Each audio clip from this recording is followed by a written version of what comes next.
วันเวลากับผ่านไปนับมือเท่ามือนี้เท่ากว่ามือวาน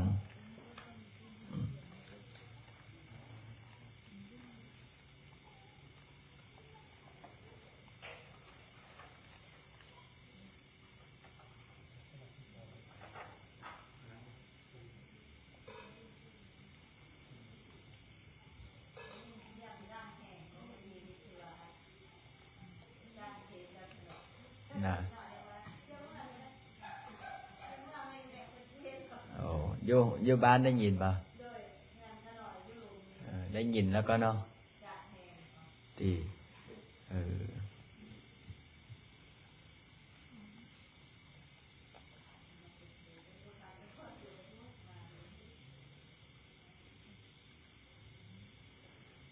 เช้านี่ก็ฝนตกโอ้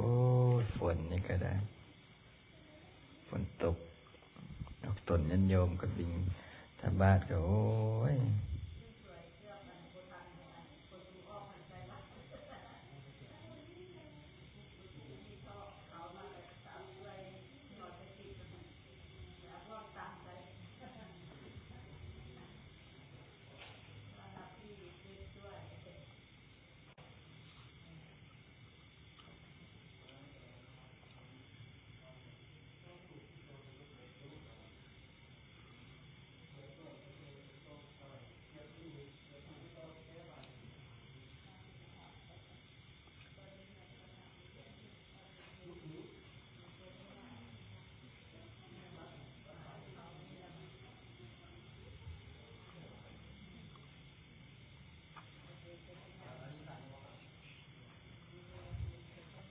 ตอนนี้ก็ท้าคณะสายบุญสายญาติธรรม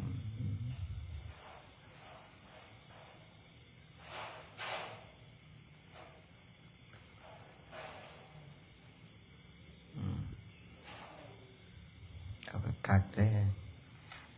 ให้ไปซ้อยได้บ่แม่นให้ไปพังนะ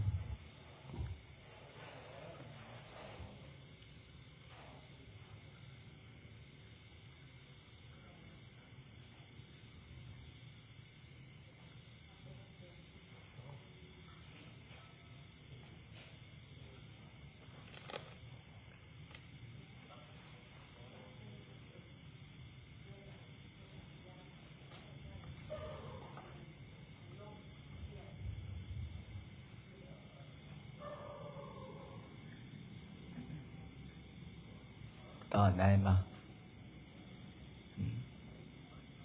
เมื่ออื่นนี้ไปงานป้าอยู่วังเวียงบ้านน้อยสะเงาแท้จริงก็เป็นไปถวายพระพุทธรูปนะแต่ก็มีพาติวรปืนหนึ่งก็สิไปยกเป็นป้าน้อยแต่คนหลายที่แรกว่าสิไปถวายแต่พระพุทธรูปบัดนี้ก็เลยมีออกตนยัดโยมไปร่วมนำกันหลายครูหลายคนก็เลยได้เป็นขบวนพระป่าสามัคคีก็เน้นเรื่องพาไปเมื่ออื่นนี่ช่วงนี้ก็ฝนตกแน่ฝนตกออกตนยัดโยมก็โอ้ไปมาหาสู้กันก็ลำบากเห็นข้าวน้ำท่วมตอกท่วมทางบางเฮือนบางซานไปปิวตามน้ำไปเวิงเห็นหลายคนแล้วโทรมาอาจารย์ลีนลงมาซอยขน้อยแน่เงินขน้อยน้ำท่วมเลยพระอาจารย์ก็เลยโอ้ยไม่ออกเอ้ยอัตยิอัตโนนาโถคนเด้อช่วงนี้พระก็เอาตัวเองแทบจะบรอดนะดูได้ไปเอาขน้อยเห็นว่าอาจารย์มักลงไปซอยบนนั้นบนนี้โอ้ยมาซอยพวกขน้อยเนี่ยดอกพระอาจารย์ก็เลยไปบ่ได้แล้วไม่ออกเลยจั่วละไอพูดเลี้ยงจั่วเลี้ยงเนียนอยู่วัดตอนนี้กำลังสร้างโอ้ อ้ยจังใดก็ย่านได้โทรลมแล้วก็เป็นบุญนะเสร็จเรียบร้อยขอข้าวสารจักเป่านึงก็ยังดีนะอาจารย์ก็เลยโอนปัจจัยให้ซอย700,000 กีบได้เป่าข้าวสารเป่านึงก็เลยถามว่าเอากันยังมีบ่อนขายอยู่ว่าสันบ่อนมันบ่ท่วมกันจะมีบ่อนขายผ่านไปประมาณ2 ชั่วโมงย่านเฮาบ่เสื้อเพิ่นไปซื้อข้าวสารไปถ่ายเอาเป่าข้าวสารนี่เด้อขน้อยซื้อมาแล้วเด้ออาจารย์เอ้ยเลี้ยงลูก6 คน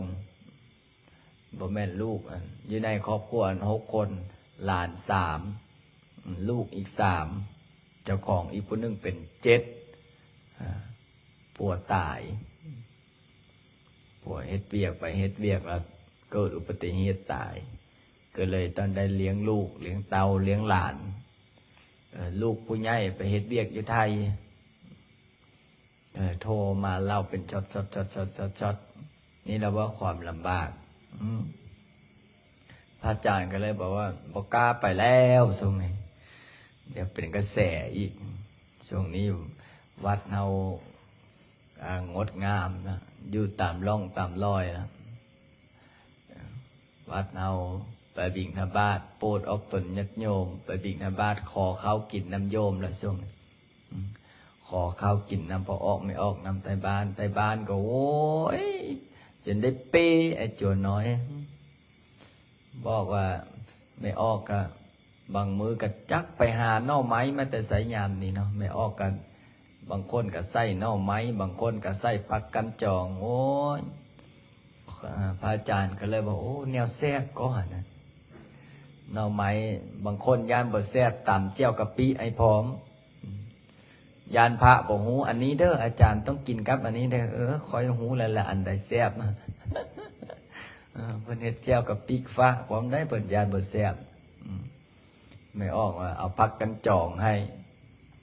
เอาพักกันจองยานบ่แซ่บนี่ป่าปิ้งพร้อมได้อาจารย์เมื่อต่ำซะกันเด้อแห้งแซ่บยังบ่ทันได้ต่ำซะนะมาฮอดจั่วน้อยต่ำก้อนแล้วโอ้แต่ว่าพอออกไม่ออกก็ใส่บาตรฝนตกก็ไปได้ไอ้จั่วก็ได้วันพระก็ไปวัดเฮานะวันพระก็ไปเพราะว่าวันพระวันศีลก็ไปโปรดญาติโยมไปแล้วก็อีดูตนผู้เฒ่าผู้แก่ผู้เพิ่นมาบ่ได้ไปอย่าว่าวันพระไอ้จั่วไปเนาะโอ้ไอ้จั่วน้อยก็อิ่มอกอิ่มใจถ้าเป็นอันนี้เสียไอ้จั่วบอกว่าเป็นอันนี้สิพวกเขาน้อยก็บวชอยู่ได้ก็อาจารย์ได้กินขนมพร้อมองค์ใดแล้วบ่ได้ไปบิณฑบาตเมื่อเช้านี้มีบ่เจ้าโกเด้นเป็นยังไงฮะเป็นยังบ้านมักปีนเอาไว้ง่ายคือมักเฮ็ดบ้านตกกันวะมาแล้วผู้ใดมีโทรศัพท์ได้ตอนนี้เฮ้ยจั่วที่บ่ได้อนุญาตมีป่ะบ่แม่นลักลิ้นโทรศัพท์บ่เฮ้ยพ่อแม่บ่ได้เอามาวะใครได้อดอะไรต้องไปบิณฑบาตนะ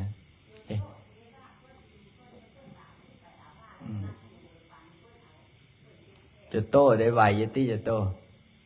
ใส่ละจะโตไหวยี่บ่เฮ้ยไหวบ่ฮะไหวยู่นะเวลาเราย่างกับปานพอเท่าเป๋พอนั้นย่างก็เดี๋ยวว่าเจ็บบ่เฮ้ยฮะเจ็บแข้งหรือเจ็บตีนกระบามือไปเนาะใครยุไปเส้นทางนี่หรือว่าเฮาขี่รถพิเศษบ่เฮ้ยขี่รถวิวแซ่บ่ นั่งวิวแซ่ไปกับมือบามือไปพอดีว่ามีจั่วหนึ่งจะเบิ้งนั่นแหละโอ้บัดจั่วบ่เจ็บบ่เป็นบ่ขี้ค้านอยากไปเนาะไอ้จั่วโกเด้นไปไหนบัดนี้นะบ่แม่นว่า3 มื้อดี4 มื้อไปต้องตั้งใจแต่ละองค์บางองค์เห็นว่าจั่วแล้วสูงน้อยเนาะ เห็ดบาดตกเป็น10 เทื่อกันย่างไปตกปางนี่แล้วจักพาเนี่ยจักแพเนี่ยเอาลุงตุงนั่งอดเอามืออีก4-5 มื้อก็ได้บาดงามแล้วสั่งมาแล้วมีเจ้าภาพเจ้าศรัทธาเมื่อคืนนี้ชื่อได้ยตี้แต่ละคนเขาเจ้าภาพเป็นเจ้าภาพ12เนาะ12 คนเนี่ยมื้ออื่นก็พระอาจารย์สั่งไปแล้วอีก3-4 มื้อก็ได้แล้วเขาสั่งมาตอนได้ไปได้เจ็บตีนก็ได้โอ๊ตล่ะฝึกเนี่ยฝึกตนเองสายทั้งนี้สายหน้าซ่อนเนี่ยยักไก่แต่ก็อดได้ยังเนาะโจเป็นยังไงจิ๊บจ้อยอยู่ว่าท่านสมพ่อนั่นแหละไอ้จั่วแต่ละองค์ฝึกได้ทนนะเจ็บตีนก็ได้อดละถ้าสายบ้านนาย่างนี่สายเขาทางวัดบ้านนี่ทางบดีแต่บ่เจ็บตีนฟังนะทางบดีทางนี่เป็นกระบุกกระบ้งทางเป็นคุมปานว่าไปดวงจันทร์แต่บ่เจ็บตีนย้อนว่ามันเป็นขี้ทรายนี่ย่างไปนี่โอ้ยนิ่มบ่อนใดที่ไอ้ขี้ทรายมันฝนมันไหลลงมาใส่เห็นคักย่างไปช้อยทางนะพุ่นละลาดยางแต่ไอ้จั่วน้อยย่างปันใดว่าโอ้ยกระยกไปแล้วมันเจ็บตีนจั่วแต่ละองค์ก็ฝึกอดทนไปนำกันโอ้แต่ละองค์นี่บ่ธรรมดาจากศีลบ่พระอาจารย์เนี่ยมาบวชเป็นพระบวชเป็นจั่วบวชเป็นเนรนะมันได้อดทนจังซี่ล่ะมีหลายองค์ละได้ที่ตั้งใจว่าสิบวชผลสุดท้ายมาบ่ได้บวชซ้ำเห็นบ่พอบวชได้ต่อได้มื้อนึงบวชได้4-5 มื้อนึงก็โอ้ยอยากซิก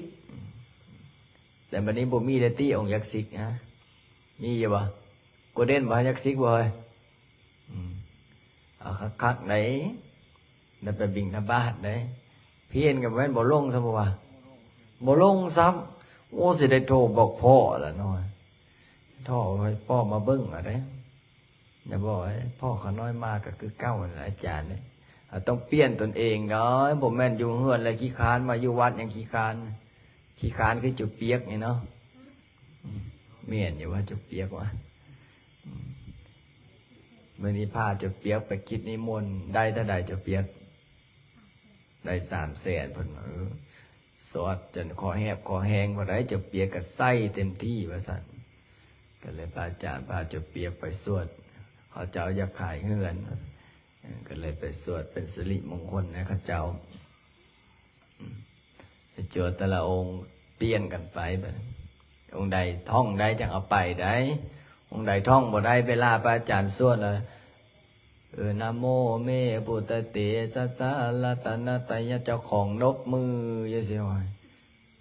โอ้สดเสร็จเรียบร้อยพอสวดได้ไม่ออกกับใส่ซองให้พิเศษได้จุกเปียกโอ้จุกเปียกน้อยนี่สวดเก่งเนาะตื่นแล้วบ่ละจนได้ก็ง่วงนอนอยู่นี่เฮ็ดมันบ่แม่นง่วงนอนตามันง่วงนอนซื่อๆไปพูนอยู่ธาตุหลวงไปกิจนิมนต์โปรดออกตนญาติโยมไปสวดมนต์ภาวนามาฮอดวัดฮอดว่าโอ้ฝนตกมืดมื้อนี้นะอยู่เฮือนอยู่ซ่านของพ่อออกไม่ออกทาง Facebook เด้เป็นจังได๋ฝนตกอยู่บ่น้อทางฝั่งไทยฝั่งลาวอยู่ใต้อยู่เหนืออีดูต้นเขาเจ้าเนาะช่วงยามนี้แม่นยามฝนนี่แหละคือมันเป็นยามที่แบบทรหดจิตใจจักงัวควายไปเขาให้นาตากาเฮือนสารบันซ่องรถลาพาหนะแม่มันพัดไปหมดช่วงยามฝนนี่เราโอ้ยตายยามแรงก็ขอยังไข่ได้บ่มีก็พอได้มีไปหาอยู่หากินพอซื้อพอขายได้แต่พอตกยามฟอกยามฝนโอ้ยตายเห็นอย่างกันยาก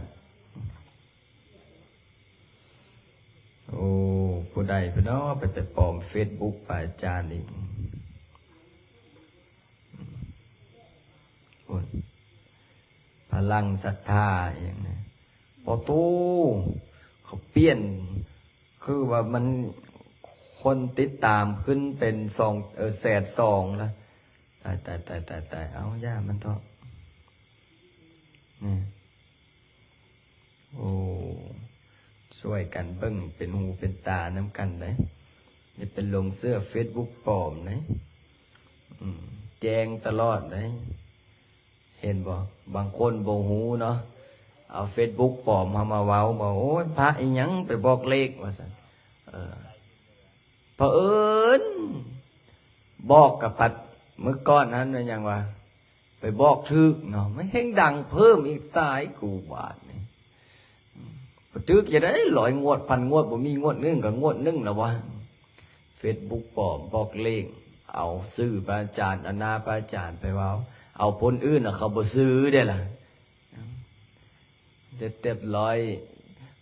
ผู้บ่หูเนาะ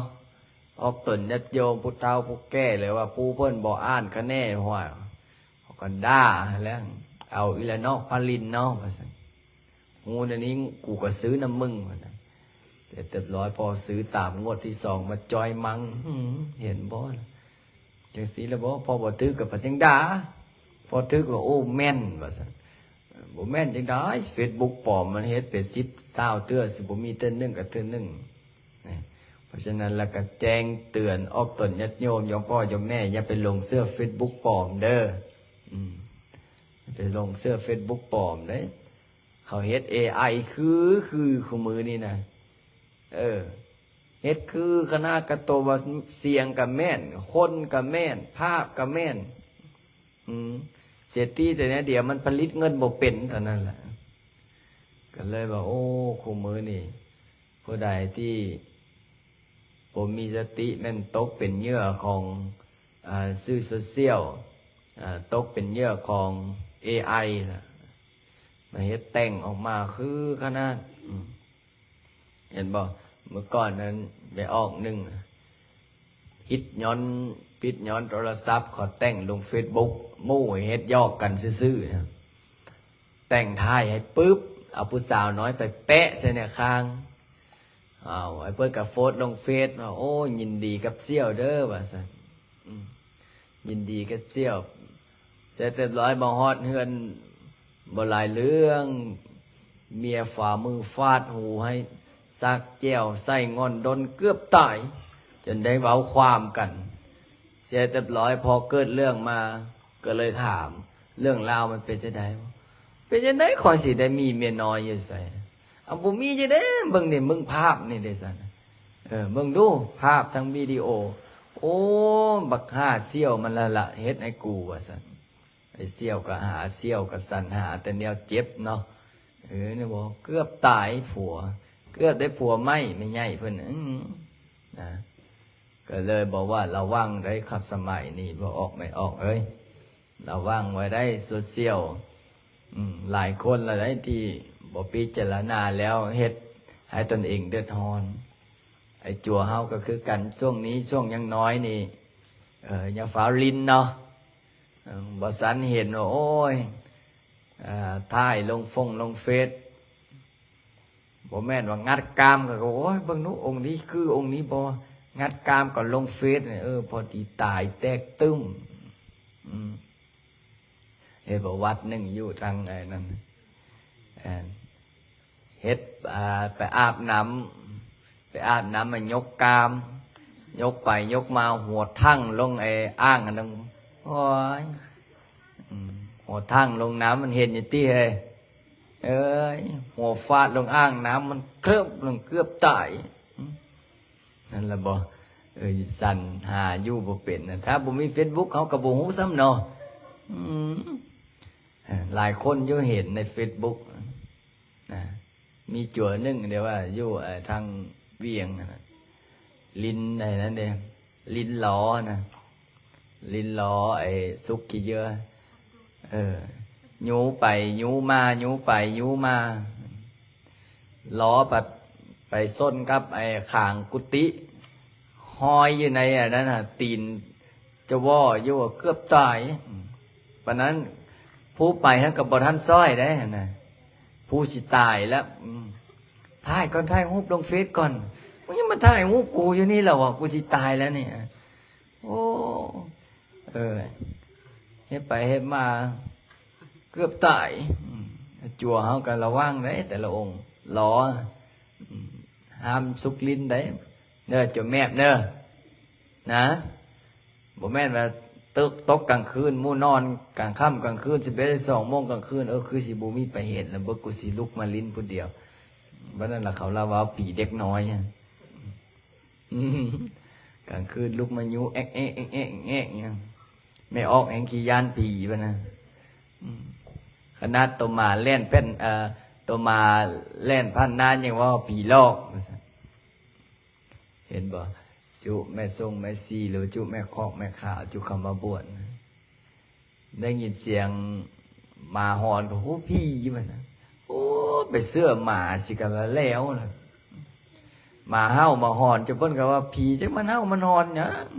มันก็ตามภาษาหมาแล้วเนาะมาหอนมาเห่าก็ว่ามาเห็นผีโอ้ไปเสื้อหมากันแล้วพระนั่งอยู่นี่บ่เสื้อพระก็บอกบ่แม่นดอกผีแม่อ้อเลย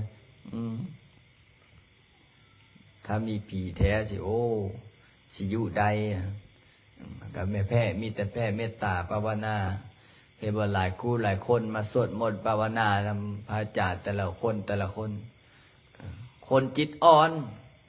ก็ยานพอยานเห็นใบไม้ตกโดยเฉพาะใบไม้ซักนี่มันล่วงลงฟูปุ๊บมันก็ป้ามาละบ่มาก็ใบไม้ซักง่ายบ่ง่ายมาตั้งก็ไม่ง่ายนึงมาแต่ในเวียงครับว่ามาปฏิบัติธรรม3 มื้อ 2 คนโอ้อาจารย์ในกลางคืนละจ้าเป็นยังวะสันนอนบ่ได้วะสันเป็นยังข้อน้อยนี่เห็นจังสั้นจังสีนอนบ่ได้จะได้เจ้านอนบ่ได้ก็แนวว่าเจ้ามันนอนตั้งทิ้นมันนอนตั้งทิ้นมันนอนบ่ได้แหละมาปฏิบัติธรรม3 มื้อบอกโอ้บ่ได้ละอาจารย์มื้ออื่นนี่ข้าน้อยก็สิมื้ออะไรใดว่าซั่นเป็นหยังย่านผีย่านผีสิไปนอนมาปฏิบัติธรรมอยู่วัดถ้าอยากให้สบายไปนอนที่โรงแรมบ่ก่อนโอ้อดบ่ได้ละข้าน้อยมื้อละมื้ออื่นนี่มื้อแรงนี่ตื่นเช้ามื้อแรกนี่ให้ข้าน้อยนอนอยู่แต่ใดก็นอนบ่สิเจ้านอนเก้าแหละแต่ก่อนอย่าบ่ได้เฮ็ดอันนี้เด้นอนอยู่ทางศาลาใหญ่นะนอนอยู่บ้านกุดสีส้มตกตะแรงมามัน11 12 โมงกลางคืนตื่นเช้ามาเล่าแล้วมาเล่าบู๊จะให้นอนอีกคืนนึงสิพวกเขาน้อยตายแท้ว่าซั่นเป็นเบาหวานเป็นความดันตายแท้สลบแท้ไม่ได้หนีทั้งคืนเป็นอย่างอีกโอ้เป็นอย่างนี้ได้11 12 โมงกลางคืนได้ยินเงี้ยได้ยินเสียงไอ้แบบตบฝาดังปืดพระอาจารย์คิดในใจแต่ก่อนมีจั่วทองพันได้เนาะจั่วทองพันกับจั่วใดแล้วไปนอนเหมือนนะจั่วฝนจั่วทองพันจั่วฝนจั่วป่า3 สหายเพิ่นยอกกันเมิดคืนจะเพิ่นเจ้านั้นก็ผีแบบโอ้เฮ็ดไปให้มาได้ซิกทั้ง3บ่ฮู้ว่าได้ซิกแล้วบ่ทองพันนำบ่ได้โทรตามเจ้าฝนยังพันซิกดิยังอยู่แต่เจ้าป่าได้ซิกเนาะเจ้าป่าได้ซิกบอกว่าโอ้ยห้ามดื้อได้ดื้อนี่พระลินพระอาจารย์ออกจากวัดเลยผลสุดท้ายมาได้ออกจากวัดมืดองค์ใดดื้อเอาแต่ผู้ดีๆเอาแต่ผู้ฟังความนะโจมิโน่นะไงว่าแม่นไปดิ่งทบาทก็เห็นแม่ออกใส่ขนมแล้วนี่โอ้บ่แม่นแล้วโมแม่ออกใส่ขนมเลี้ยวซ้ายเลี้ยวขวาแกะดังชราบยำบุบเขาให้สปีติโยดอกโยขนมติดอย่าไปเฮ็ดได้เหรอมื้อเช้านี่ขนมยังอมขนมอย่างเยอะเด็กน้อยนี่แหละไม่ออกมันอดบ่ได้บ่คือผู้ใหญ่เห็นอย่างมันอยากกินมดเวลาไปบิณฑบาตเขามุ่งย่างไปในเจ้าของย่านบ่คัก สตาร์ทรถไปผมดื้นมันบ่แม่นได้จุ๋ยอย่าไปเฮ็ดได้เฮ้ยไม่ออกบ่ใส่บ้านให้สั่นได้บ่เขาใส่ให้แต่องค์อื่นเลยเฮาไปบิณฑบาตนี่เฮาบ่ล่มกันเฮ็ดได้สั่งรวมสั่งรวมเบิ่งตั้มบ่แม่นว่าเวลาไปบิณฑบาตแล้วผิวไปวอดร้องเพลงไปบ่แม่นได้เฮาต้องสั่งรวมก้มหน้าไปก้มหน้าเงยหน้าก้มหน้าเงยหน้ากันอย่าก้มหลายเดี๋ยวรถมามันสิส้นเอาบ่แม่นว่าก้มอย่างเดียวบ่เห็นว่าเสียงข้ามขับรถดีๆไปจะได้ทางดีบ่ดีบ่คักอย่างจุดซอดมื้อเช้านี้รถอย่างซอดเสียงข้ามรถไฟฟ้าอย่างซอดได้ไปเปลี่ยนอาซานะดีแต่ว่าไอฟองยังไปเปลี่ยนให้บ่แต่สิหิ้วขนมบอกให้เช็คเบิ่งดีๆเด้อธงยางเด้อธงยางเอาไปขน้อยเอาละ4 ธงซ้ำสิเอาว่าซั่นซ้ำสิใส่4 ธงพอไปฮอดธงยางน้อยๆโอ้ยกูเว้าแล้วนะมันแปลกตั้งแต่หัวที่แล้วนะธงยางบอกให้เอาธงยางใหญ่เด้อเพราะว่าแต่ละมื้อออกตนอันยอมขอใส่บ้านหลายเจ้าของมาเอาธงยาง20 กีบโอ้ยใส่ไม่ออกใส่3 คนนึงก็เต็มแล้วลืมเฮ้ยมาแล้วลืมแล้วว่ะนั่นแหละบอกว่าให้เอาธงยางใหญ่ลืมแล้วลืมได้จะได้บอกให้เอาธงยางใหญ่ให้ธงยางไอ้ที่ใส่ได้หลายๆบอกว่าบ่ต้องห่วงไว้ใจข้าน้อยนะเอา4 ธงละป้าจางก็มันแปลกๆว่ะมาฮอดพอไปปื้อออกโอ้ยใส่ขนม2 ธงก็เตรียมไปขอธงยางน้ำเข้าไปเพราะฉะนั้นเฮาเฮ็ดอย่างให้ต้องระเบียบเรียบร้อยได้เป็นระเบียบเรียบร้อยเวลาไปบิณฑบาตมาก็คือกันเวลาไปบิณฑบาตมาก็ขนมขนมแม่นอย่างก็แบ่งกันแบ่งกันให้มันทั่วมันถึงกันเพราะว่าอยู่เฮาอยู่นำกันหลายองค์นะอยู่นำกันหลายอาจหลายองค์ได้น้อยเจ้าน้อยคอยหลายบ่ให้มีให้สามัคคีกันเนี่ยสามัคคีกันอยู่นำกันโดยเฉพาะจัวน้อยกับฟังจัวใหญ่ถ้าบ่ฟังพระเจ้าฝ่ามือเขาให้ใหญ่เห็นบ่มีจัวนึงแต่ก่อนมาบวชจะได้แล้วก็ว่าบ่ฟังความฝ่ามือแล้วฟาดหูจะแดงได้เรียบร้อยมาฟ้องไปจ่าว่าเป็นยังกะตีโอ้ยข้าน้อยต้มมาม่าแล้วบอกให้ข้าน้อยสั่นต้มตอนไหนต้มกี้นี่สมพรนั่นแหละเขาบอกให้สั่นแล้วมาต้มมาม่าตอนแรงฝ่ามือเขาฟาดหูให้เขาบอก4-5 เตื้อแล้วบอกฟังบนสุดท้ายมากระซิกแล้วอดบ่ได้อดข้าวแรงบ่ได้ไอ้จั่วเฮาบ่มีที่อย่าไปเฮ็ดได้จั่วเสียทีเด้อเสียทีจนนี่บ่มีที่เฮ้ยจนนี่มีอย่างเดียวรับหน่อยเวลาหมู่เว้าหยังก็รับเวลาหมู่สวดมนต์ก็รับจั่วที่รับนี่พระอาจารย์จับซิกหลายองค์ก็ได้เนาะแต่ก่อนนี่มีผู้ใดได้ตรงตรงเป็นยังไงละทรงเนี่ยยังอยู่ใส่บ่นะบ่เห็นนะว่าโจเล่เราเพื่ออะไรจะใส่แม่นละไปนะทางอื่นแล้ววะบ่แม่ไม่ใหญ่เสียงตรงนะอยู่ทางเรือล่ะเฮาก็นั่งกายได้เฮือนนะว่าเนี่ยเป็นได้อีดูตนอยู่มีกับองค์นึงผู้ใดละไอ้ที่เจ้าป่าก็รับอย่างเดียวบ่พอได้ดื้อองค์คามมหาสารคามโอ้เนาะมือตอนบวชแล้วเป็นอีกอันนึงมือตอนซิกขยันเนาะเนาะสมเสยให้เราได้เฮ้ย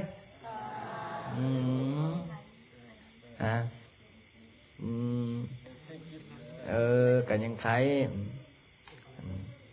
บัดนี้ครับเตรียมสวดมนต์เดี๋ยวมื้ออื่นครับไปบุญป้าเด้อองค์ใดอยากไปมีบ่เอา10 องค์ก็พอ เต็มรถตู้ฮะเบิ่งจะเปียกก็ไปใส่ว่าเมารถฮะไปคือเก่าเบอร์10 องค์เอาอันนี้ซะองค์ใดสวดมนต์ดังๆเมื่อแรงนี่ไปเนาะที่แรกว่าสิเอาไปหมดแต่ยานบ่หมดรถ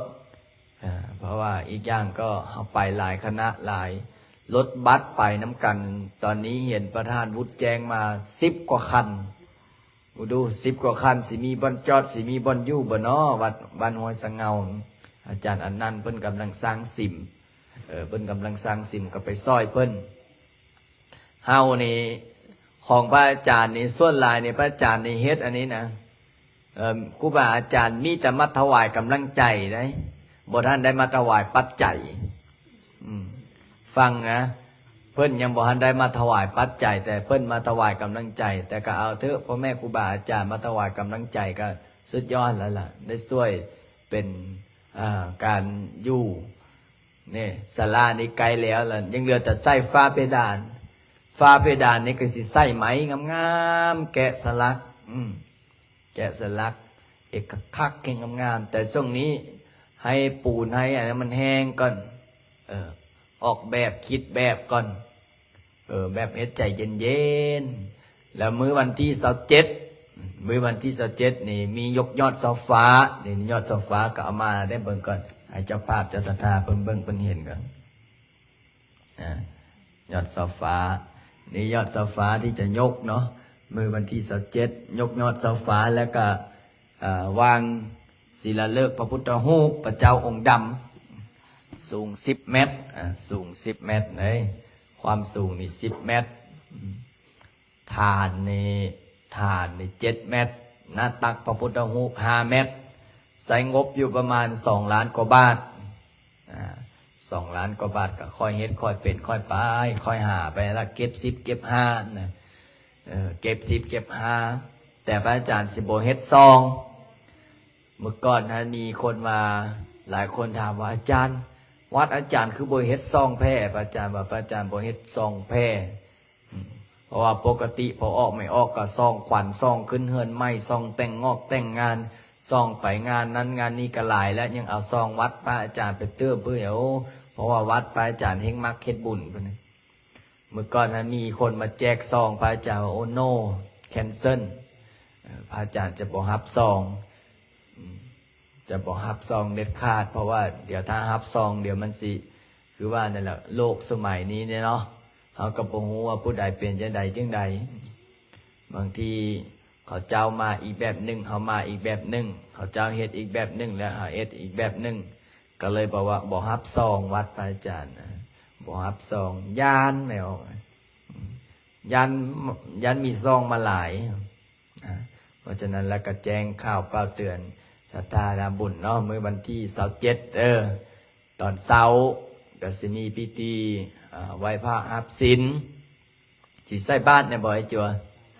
นะใส่บ่เบิ่งก่อนสั่นเดี๋ยวให้จำบทไล่ไปเขียนตัดตารางก่อนตอนเช้าใส่บาตรเนาะสิสับสนละบ่ใส่บาตรเบิ่งเนาะพอออกไม่ออกเพราะว่าถ้ามาใส่บาตรนี่ไม่ออกก็สิมาแต่เช้าพอมาเช้าบางคนนี่มาบ่ทันได้ตื่นบ่ทันเด้พอตื่นบ่ทันปึ๊บก็จมพระได้มันคือไม่เฮ็ดเช้าแท้บ่ไม่เฮ็ดเช้าเงินเจ้าไก่วัดคือไม่ออกพอออกหลายคนนะว่าถามว่าอาจารย์ลิ้นคือมาสาแท้บ่มาสาจังได๋เฮือนเจ้าอยู่แต่พี่นิมนต์เฮาไปสุดก้อนนั่นอยู่พุ่นบ้านให้ปังงึมทางไปทางกลับก็100 กว่ากิโลเสร็จเรียบร้อยบอกว่าโอ้อาจารย์พวกขน้อยละสิถวายเพลเกือบบ่ทันเพลนะโอ้บ่ทันจังได๋70-80 กิโลไข่แม่ทางดีไต่ไปคือหอยนี่แหละไต่ไปคือหอยนี่แหละเพราะว่าถนนทางเขากำลังเฮ็ดกำลังทำครบแล้วเพราะไอ้จัวบัดนี้ห้ามลุกขึ้นลุกลงอีกได้เลยนะ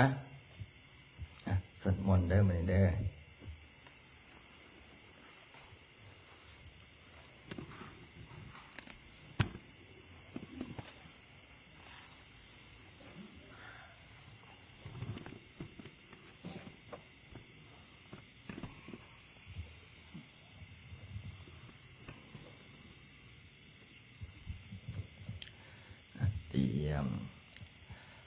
อะระหังสัมมาสัมพุทโธภะคะวะพุทธังภะคะวันตังอภิวาเทมิสวากขาโตภะคะวะตาธัมโมธัมมังนัมมัสสามิสุปฏิปันโนภะคะวะโตสาวกสังโฆสังฆังนามามินะโมตัสสะภะคะวะโตอะระหะโตสัมมาสัมพุทธัสสะนะโมตัสสะภะคะวะโตอะระหะโตสัมมาสัมพุทธัสสะนะโมตัสสะภะคะวะโตอะระหะโตสัมมาสัมพุทธัสสะนะโมตัสสะภะคะวะโตอะระหะโตสัมมาสัมพุทธัสสะพุทธังสรณังคัจฉามิธัมมังสรณังคัจฉามิสังฆังสรณังคัจฉามิทุติยัมปิพุทธังสรณังคัจฉามิทุติยัมปิธัมมังสรณังคัจฉามิทุติยัมปิสังฆังสรณังคัจฉามิตติยัมปิพุทธังสรณังคัจฉามิทุติยัมปิธัมมังสรณังคัจฉามิตติยัมปิสังฆังสรณังคัจฉามิปานาติปาตาเวรมณีสิกขาปะทังสมาธิยามิอาทินาทานาเวรมณีสิกขาปะทังสมาธิยามิกาเมสุเมสาจลาเวรมณีสิกขาปะทังสมาธิยามิโมสาวาทาเวรมณีสิกขาปะทังสมาธิยามิโสนาเมลยมาสปามาตตานาเวรมณีสิกขาปะทังสมาธิยามิอิติปิโสภะคะวะอะระหังสัมมาสัมพุทโธวิชาจรณะสัมปันโนสุขโตโลกวิทูอนุตตโลบริสัทธรรมสารติสัทธาเทวมนุษย์สานังพุทโธภะคะวันติสวากขาโตภะคะวะตาธัมโมสันติติโกอาการลิโกเอหิปัสสิโกโอมานะหิโกปัจจตังเวริตาโพวิญโยเยติสุปฏิปันโนภะคะวะโตสาวกสังโฆอุชุปฏิปันโนภะคะวะโตสาวกสังโฆญาญปฏิปันโนภะคะวะโตสาวกสังโฆสัมมิจิปฏิปันโนภะคะวะโตสาวกสังโฆยติทันจัตตาลิปุริสยุคานิอันตปุริสปุคละเอสะภะคะวะโตสาวกสังโฆอาหุนายโยปะหุนายโยทักขินายโยอัญชลิกัลนิโยอนุตรังปุญญเขตโรกัสสติเปิดไปหน้า137บทสวดอมจักกัปปวัตตนสูตร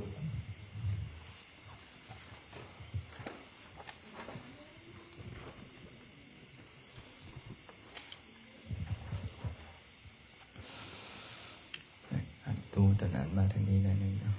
เสียงมันจะได้ประสานสมา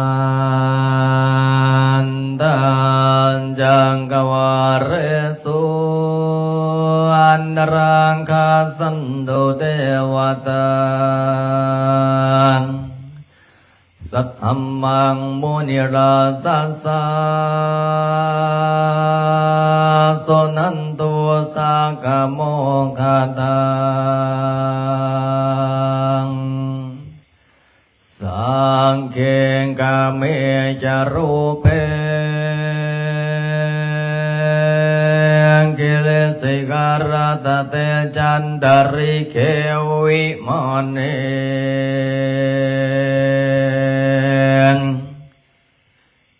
อิเประเต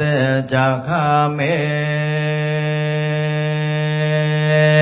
ตโรอนาคาเนเคหวัตุมิเคเต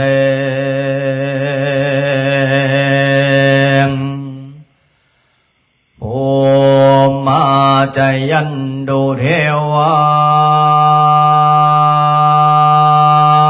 สรันดารวิสเมยกันดาปนาคา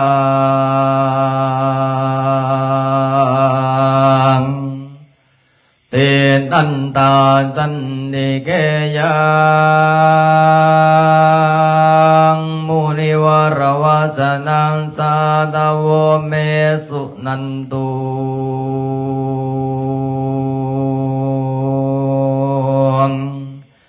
ธรรมสวานกโรอายัมปตันตาธรรมสวานกโรอายัมปตันตาธรรมสวานกาโลอายัมปตันตา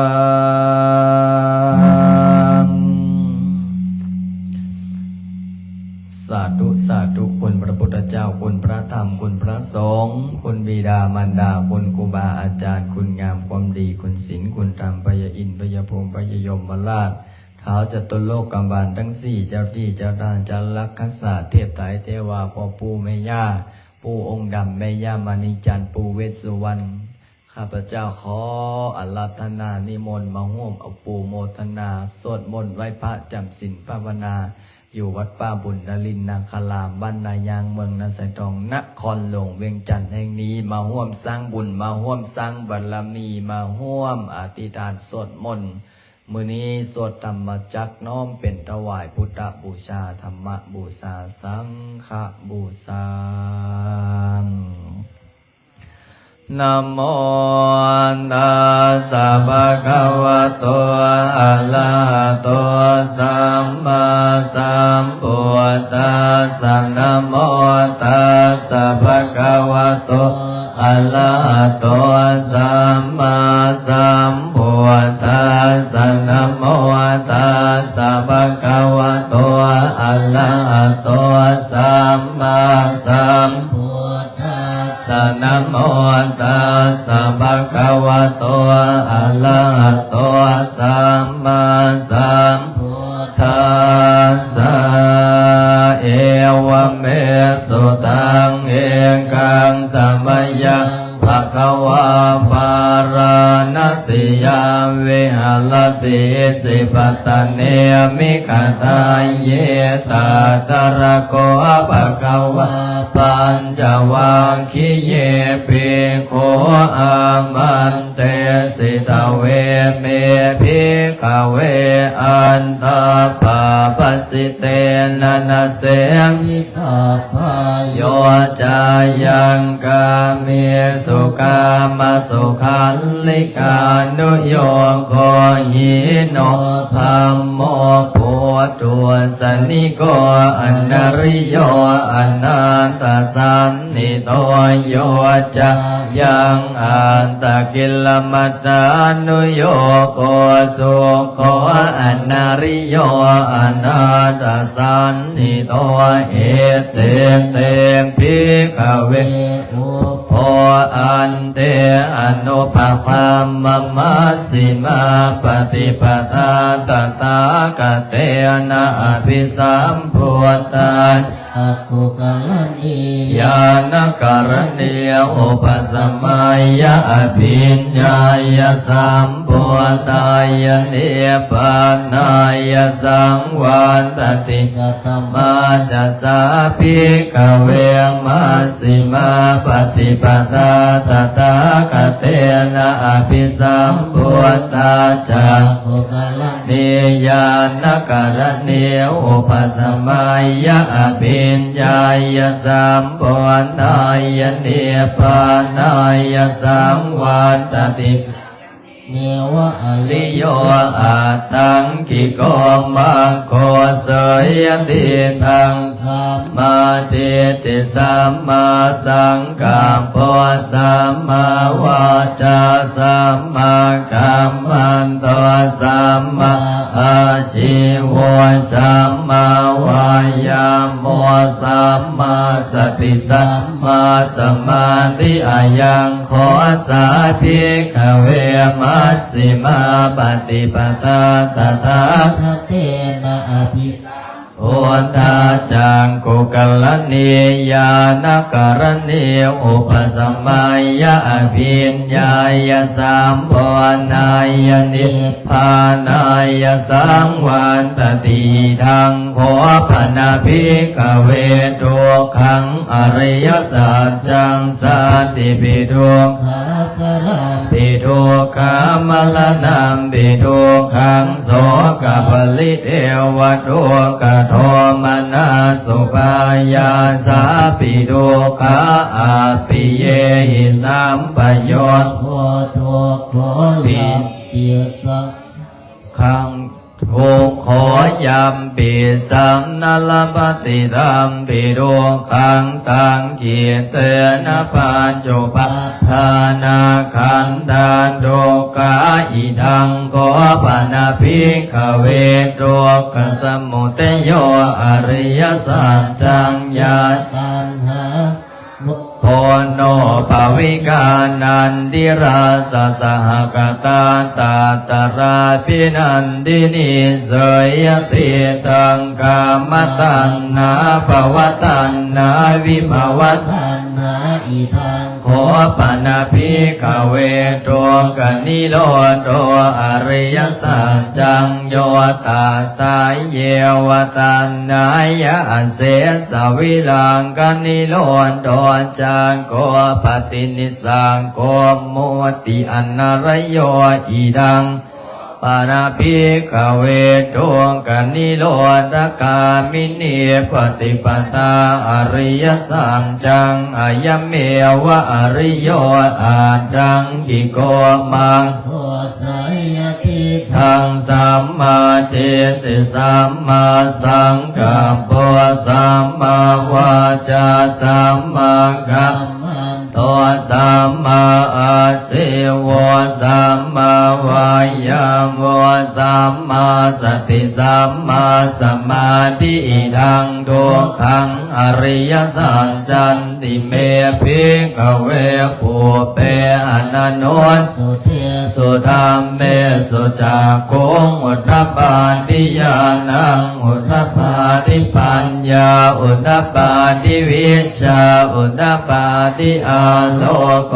อุทธปาทิทัง ขอปณิธรรมดวงขังอริยสัจจังปริญญายันติเมภิกขเวปุเปอนันโนสุเต สุธรรม เดสุจากกุงอุตตปาทิญาณังอุตตปาทิปัญญาอุตตปาทิวิชชาอุตตปาทิ อาโร โกอุตตปาทิตังโกปณิทังดวงขังอริยสัจจังปริญญา กัน ติเมภิกขเวปุเป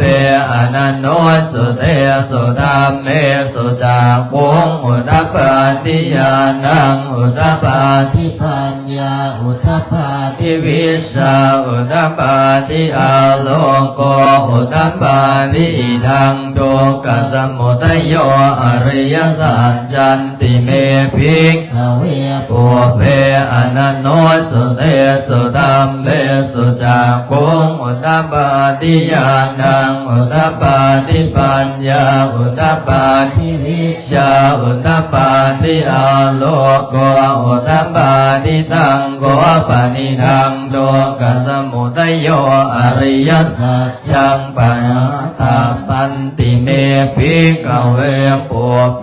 อนันโนสุเตสุธัมเมสุจัก โคอุทธปาทิ ญาณังอุตตปาทิปัญญาอุตตปาทิวิชชาอุตตปาทิอาโลโกอุตตปาทิตังโกปนิทังโทกสมุทัยโยอริยสัจจังปะหินันติเมภิกขเวปุเพอนันโน สุเท สุธัมเมสุจักขุงอุตตปาทิญาณังอุตตปาทิปัญญาอุตตปาทิวิชชาอุตตปาทิอาโลโกอุตตปาทิอิทังโดกันิโรโต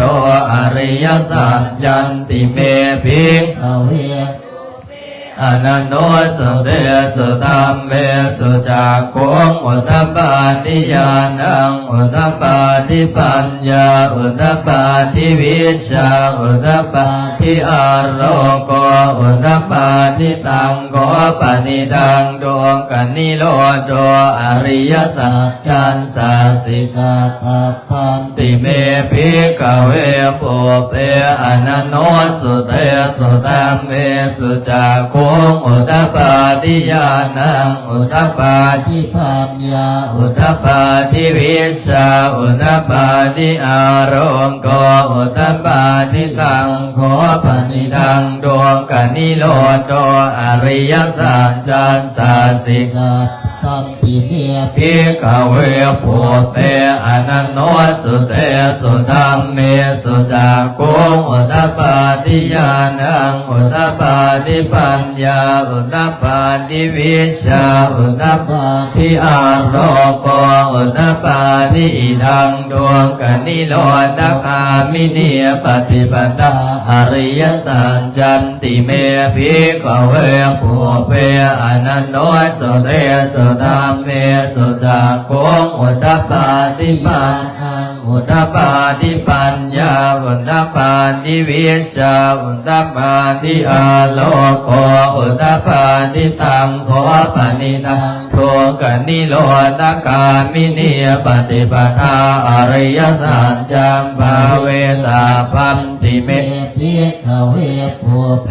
อนันโนสุเตสุธัมเมสุจักขุงอุตตปาทิญาณังอุตตปาทิปัญญาอุตตปาทิวิชชาอุตตปาทิอาโลโกอุตตปาทิตังโกปนิทังโดกนิโรธคามิเนปฏิปทาอริยสัจจัมภาเวตัม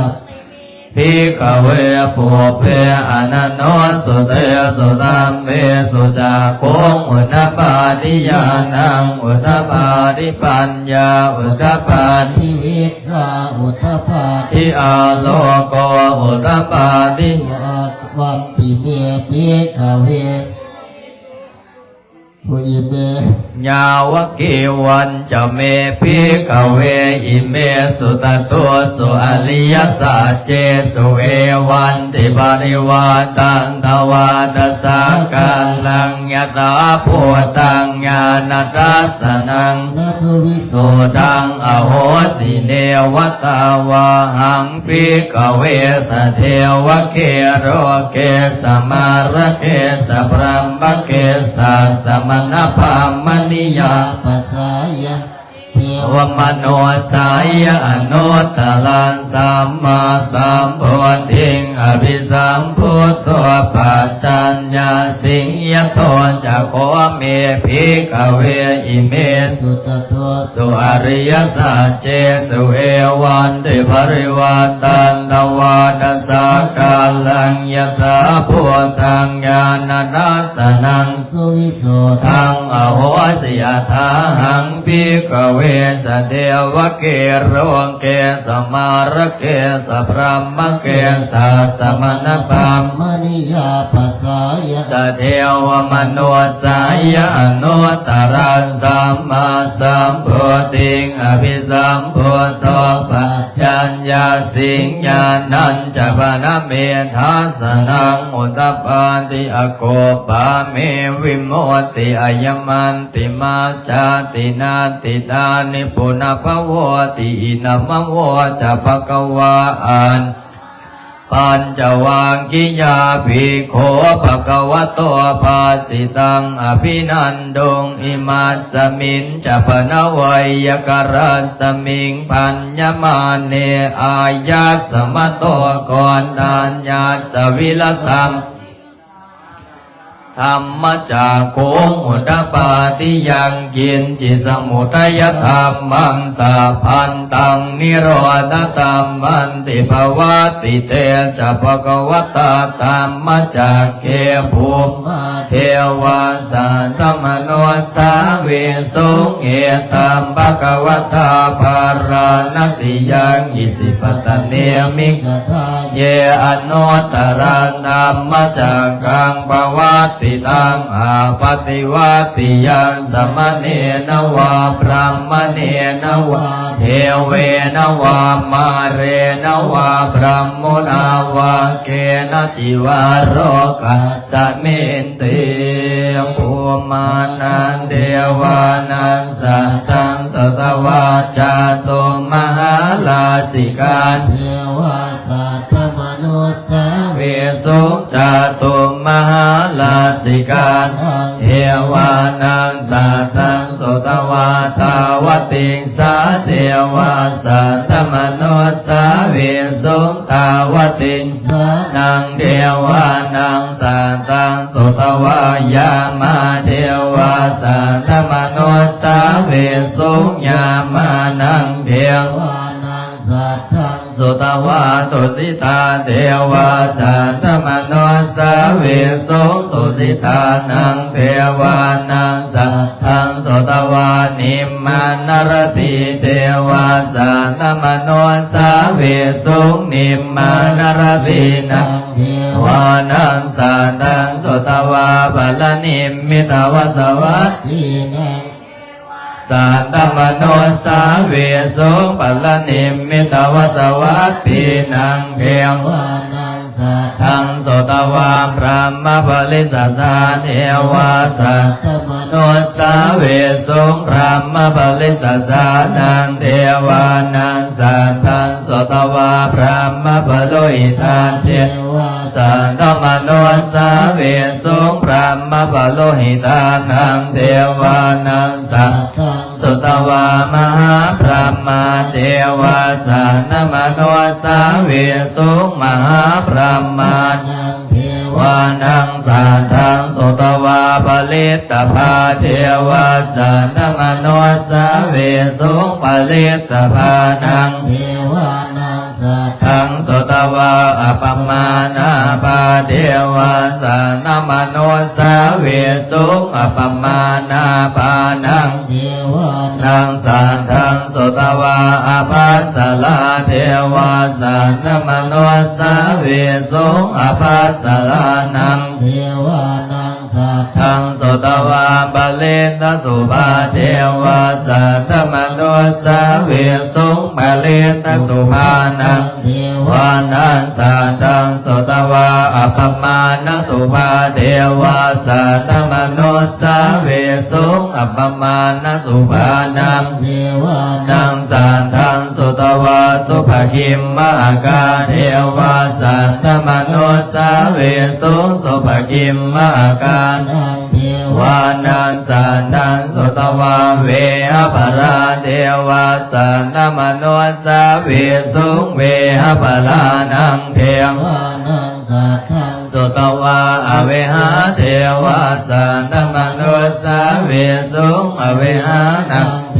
วาว านังสันตังสุตวาอัตตปาเทวาสันตมโนสาเวสุอัตตปานัง เทวา นังสัทธังสุตวะสุตัสสะเทวะสัทธมโนสาเวสุสุตัสสะนังเทวานังสัทธังสุตวะสุตัสสีเทวะสัทธมโนสาเวสุสุตัสสีนังเทวะ วานังสัทธัง สุตวะอากานิตกะเทวะสัทธมโนสาเวสุงเอตัมภะคะวตาปาราณสิยังอิสิปตเนมิ ยะถา เยอนุตตรันธัมมจักขังปวัตติตังอาปฏิวัตติยังสมณเณนวาพระ มเน นวาเทเวนวามาเรนวาพระมุนาวาเกนะจิวารกัสมินเต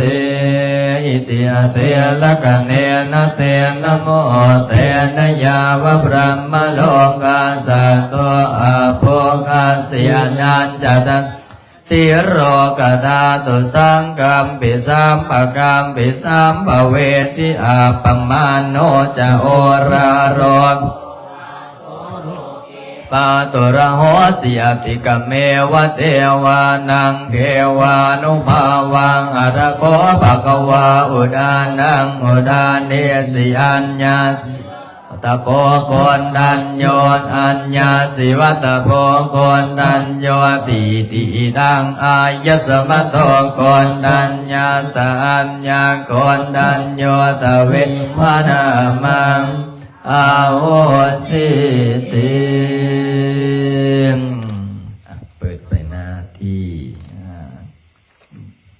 153สวดอภิธรรม7คัมภีร์หนึ่งโดยมือนี้อยู่บ้านเฮามีคนเสียชีวิตเนาะพระอาจารย์ก็ได้ไปสวยในนามวัดป่าบุญนรินทร์ก็ได้สวยอุปถัมภ์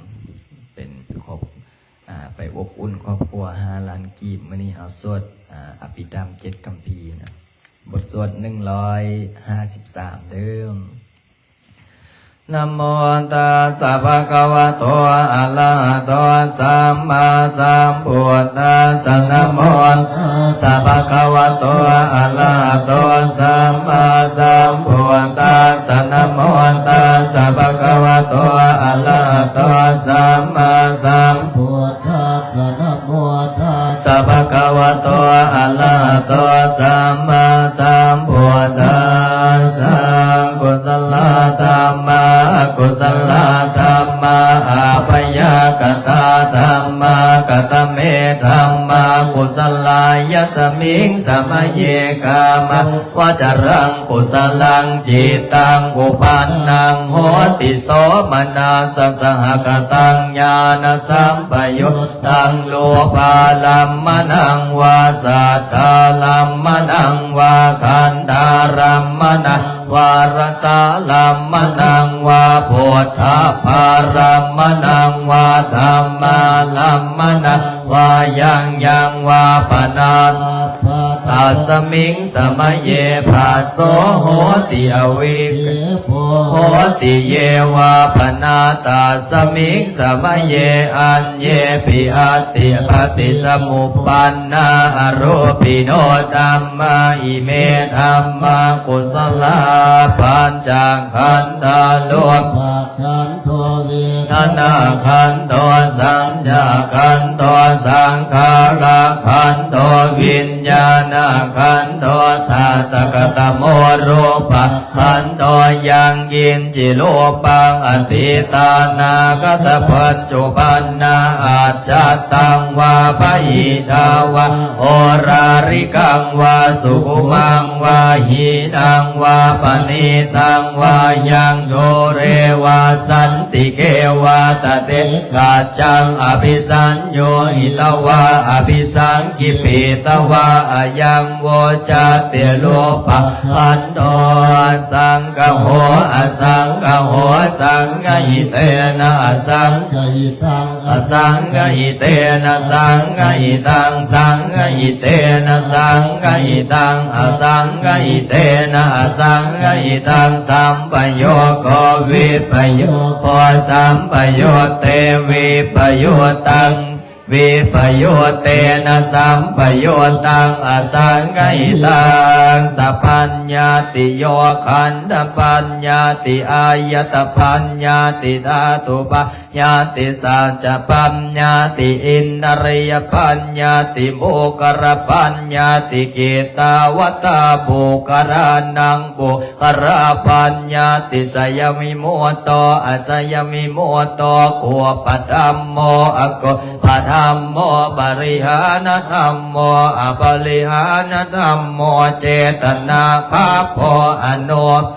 คาโพปุโตสนิโกโคโค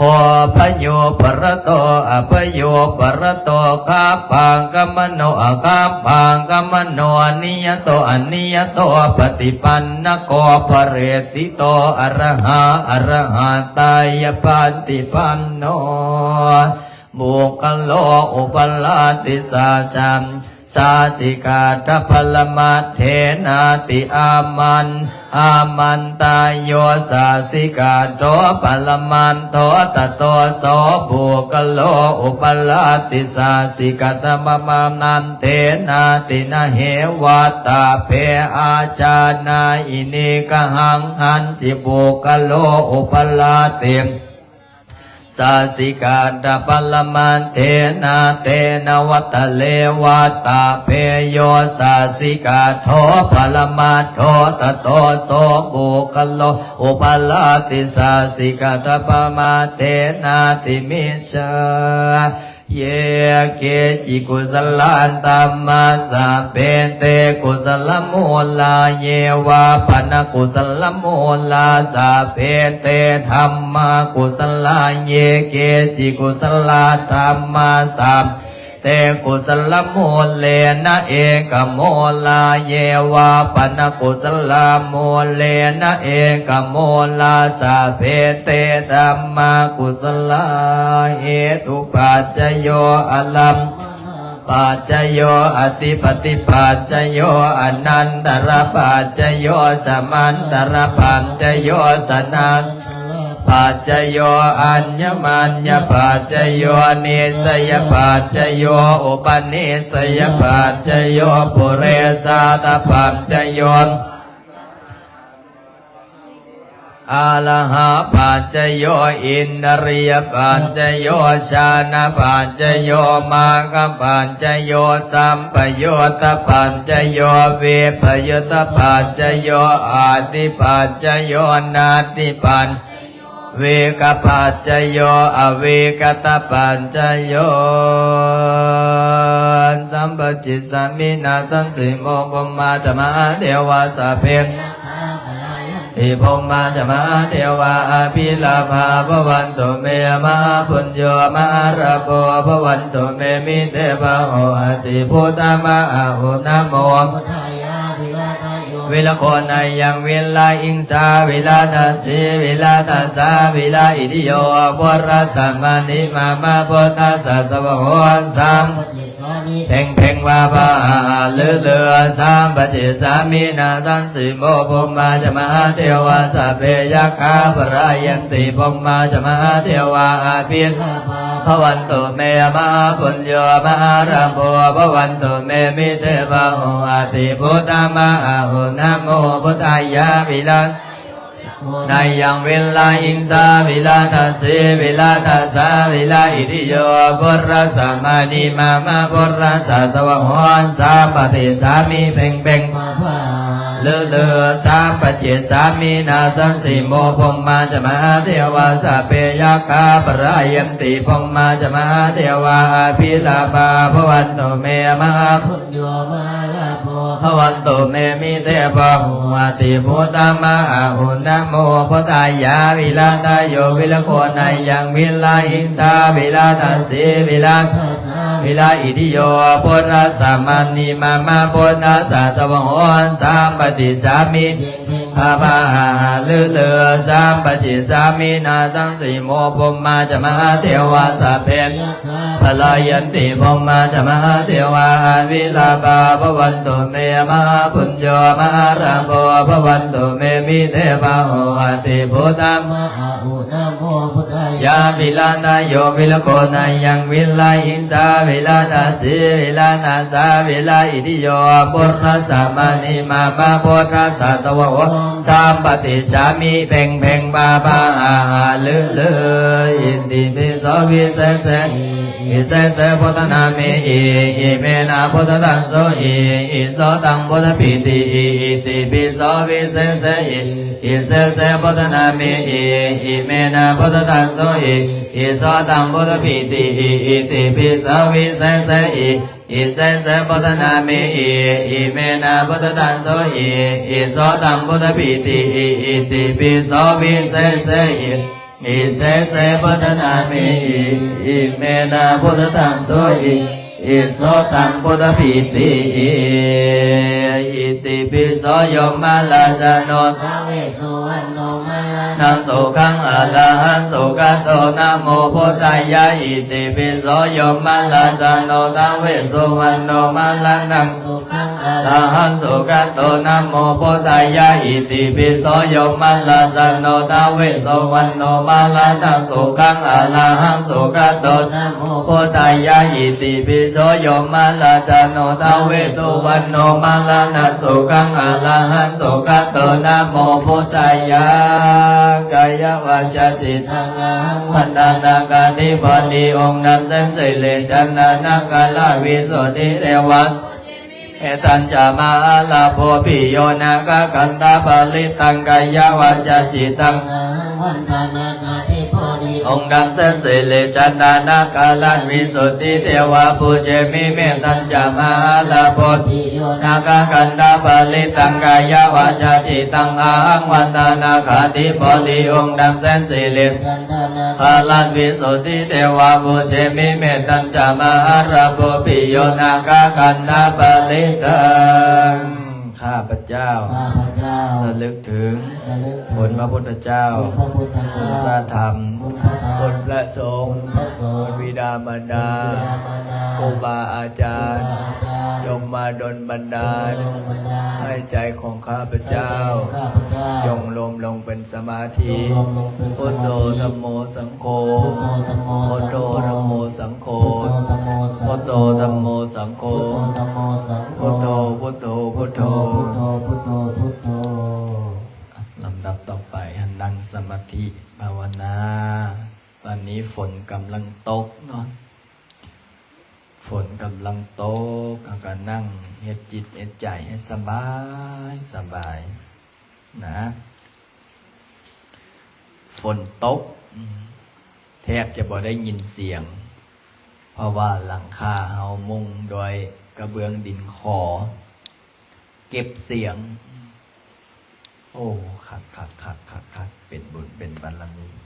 นี่แหละถึงแม้ว่ามันจะมีราคาแพงมันก็คุ้มค่านะลูกโยลูกเนนตาฝนมันตกทึกกะอันเบิ่งเอาเด้อเพราะว่าซับซ้อนเพราะว่าบอนที่เขาเจ้ายังบ่ทันได้จอดเหล็กใส่เนาะอยู่กันยังยามันตกใส่หัวยามันตกกันเป็นวัดเป็นไอมื้อนี้พระอาจารย์สิพานั่งสมาธิสงบจิตสงบใจฟังธรรมะเนาะมื้อนี้สิมาเว้าธรรมะเรื่องความอิจฉานะอิจฉาเนี่ยความอิจฉาก็อิฐก็ปูนยิ่งก็ยิ่งแน่นยิ่งหนาถ้าก็ความอิจฉาเนี่ยมีแต่ความพินาศคนเฮานี่เห็นผู้อื่นได้ดีเนี่ยบ่อยากเห็นนะเห็นผู้อื่นได้ดีนี่อิจฉาถ้าเห็นคนอื่นลำบากนี่สมน้ำหน้านี่แหละคือนิสัยของคนนิสัยของคนเห็นผู้อื่นนี่อิจฉาเห็นผู้อื่นลำบากให้สมน้ำหน้า เว้าเย้ยทั้งที่ตัวเองเฮ็ดบ่ได้ทั้งที่ตัวเองเฮ็ดบ่เป็นในสมัยครั้งพุทธกาลก็มีได้ในสมัยครั้งพุทธกาลก็ไผล่ะเทวทัตเนาะพระเทวทัตในสมัยครั้งพุทธกาลในสมัยนี้แห้งหลายสื่อโซเชียลเห็นบ่กูมือนี่บอกว่าแต่อยู่ไทยอยู่ลาวบอกว่าแต่อยู่ไสแต่ทั้งนั้นทั้งนี้ก็เป็นสัจธรรมความจริงที่พระพุทธเจ้าบอกว่ามีลาภเสริมลาภมียศเสริมยศสรรเสริญนินทานัตติโลเกอนินทิโตคนที่เกิดมาบนโลกใบนี้บ่มีภัยที่บ่ถูกนินทานะความอิจฉาเป็นอารมณ์และความรู้สึกที่เกิดขึ้นตามธรรมชาติเมื่อมนุษย์รู้สึกตัวเองว่านี่มีการเห็นแบบคนอื่นได้ดีหรือว่าเนี่ยความอิจฉามันเกิดขึ้นนะอันนี้ก็ระวังหรือว่าตนเองนี่สูญเสียผลประโยชน์ที่สำคัญหรือเสียความฮักให้กับคนอื่นเมื่อผู้อื่นได้ดีตัวเองก็เกิดความอิจฉาอันนี้ก็เป็นธรรมดาในทางจิตวิทยาก็คือความอิจฉานี่แบ่งออกเป็น2รูปแบบได้แก่1ความอิจฉามิษยาเชิงลบนะความรู้สึกที่มันเกิดขึ้นความรู้สึกที่มันเกิดขึ้นอิจฉาผู้นั้นอิจฉาผู้นี้ลบไหนแบบนี้ในเมื่อคิดลบแล้วก็ตัวเองนี่ก็ลบแต่พร้อมปกติครูบาอาจารย์เพิ่นสอนให้คิดบวกเนี่ยเจ้าของนี่คิดลบเห็นหน้าปุ๊บเนี่ยบ่มักปั๊บคือสั่งมาแต่ชาติก่อนความอิจฉานี่อันตรายความรู้สึกที่อยากได้สิ่งใดสิ่งหนึ่งที่มีคนอื่นเนี่ยเป็นเจ้าของแล้วรู้สึกว่าคัดเครื่องใจที่ผู้อื่นได้ดีกว่าตนเองว่าซั่นซะนำไปสู่การทำลายหรือเฮ็ดให้ฝ่ายตรงข้ามนี่เสียหายนะบางทีมันเกิดความอิจฉาขึ้นมาปุ๊บกูสิหาวิธีใดน้อสิทำลายสิเฮ็ดใดจัดการใดเนี่ยอันนี้คือคิดลบความอิจฉาในเชิงแบบสร้างสรรค์อิจฉาแบบสร้างสรรค์เป็นยังไงแบบความรู้สึกโอ้อยากพัฒนาตนเองให้ได้ทัดเทียมกับผู้นั้นสมมติว่าโอ้เขาประสบผลสำเร็จโอ้อิจฉาเขาได้ว่าเบิ่งกูก็สิเฮ็ดให้ได้ประสบผลสำเร็จนะแล้วโอ้เขาเฮียนบทนั้นเขาเฮียนจบปริญญาตรีปริญญาโทปริญญาเอกเขาก็สิเฮียนฮอดเขาก็มีผู้อื่นเฮียนเขาก็สิสนับสนุนหรือว่าเขาก็สิบึกบึนตนเองนี่ให้สูงขึ้นก็เก่านี่คืออิจฉาแบบเชิงสร้างสรรค์ก็คือพัฒนาตนเองนะเห็นผู้อื่นได้ดีตัวเองก็อยากได้ดีนะอันนี้คือแบบเชิงสร้างสรรค์ถ้าแบบอิจฉาทางลบก็คือจะได้เห็นผู้อื่นได้ดีนี่ว่าคิดลบเลยอยากล้มเขาแต่ถ้าผู้ใดที่แบบคิดแบบเชิงสร้างสรรค์นี่โอ้เห็นผู้อื่นได้ดีแล้วเจ้าของนี่ต้องบึกบั้นอดทนบึกบั้นอดทนให้ได้ให้เป็นคือเขาว่าสันซะนะผลกระทบของความอิจฉานี่นะมักจะเปรียบเหมือนกับเฮานี่นะท่มน้ำลายขึ้นไส้ฟ้าผลสุดท้ายมันก็ลดลงมาหน้าเจ้าของคือเก่านะไอ้จั่วไอ้เนนเด้ออย่าไปอิจฉากันเด้อเขาต้องสอนให้เขาต้องเป็นคนที่มีความเมตตาเพียงแต่กระยาฝนตกแห้งแล้วตอนนี้เบิ้งเครื่องเสียงกันเด้อเฮ้ยเด้อนะคุณบ้าน้อยเบิ้งเครื่องเสียงอะไรไอ้จวนน้อยสินั่งสมาธิบ่ได้น้ำฝนตก ได้ย้อนแต่ยังเข้าศาลานะมื้อนี้เนาะแผ่เมตตาพร้อมๆกันเพราะว่าฝนตกแห้งเลยสัพเพสัตตาสัตตาหุนตัวอเวลาสุขสีวิโนขอให้สัตว์ทั้งหลายจงเป็นผู้บ่มีเวรและการจงเป็นผู้ดำรงชีพอยู่เป็นสุขทุกเมื่อเดินกาตังปุญญังพลังไมหันสัพเพปากีพระวันตุเต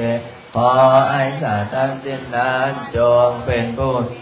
ได้เสวยผลบุญอันที่ข้าพเจ้าได้บำเพ็ญแล้วนั้นเดินสัพพิติโยมิวันตันตุสังพันตาลายโยสุขีติกายโยโกภาวะอภิวัตนาสิลิสานิจังมุตตาปัญจานิโนจัตตาโลธัมมาวันตติอายุวันโนสุขังภาลังยะนามิเมนาปุญญาการเมนาอุปัจจยโกโน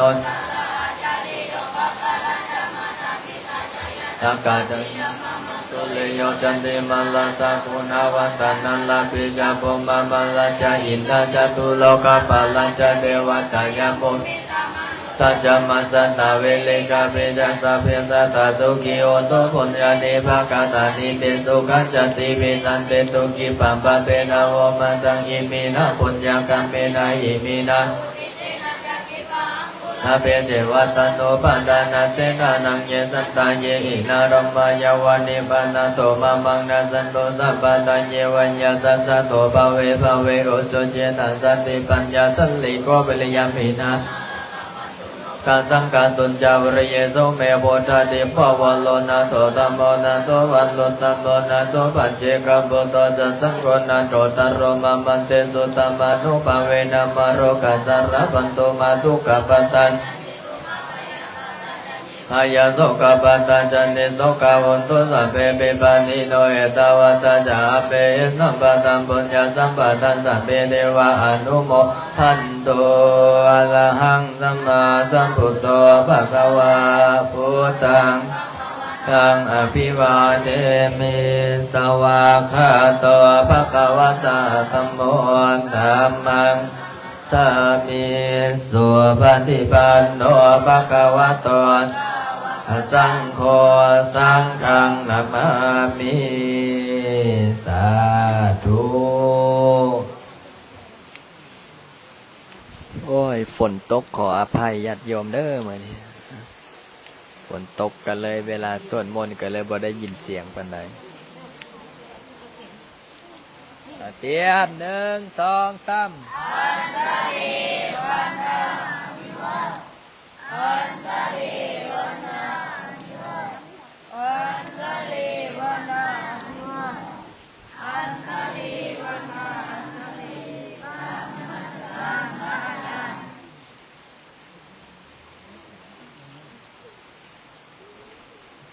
ขออนุญาตปิดไลฟ์กันเด้อโยมแม่เด้อโยมพ่อโยมแม่โยมพี่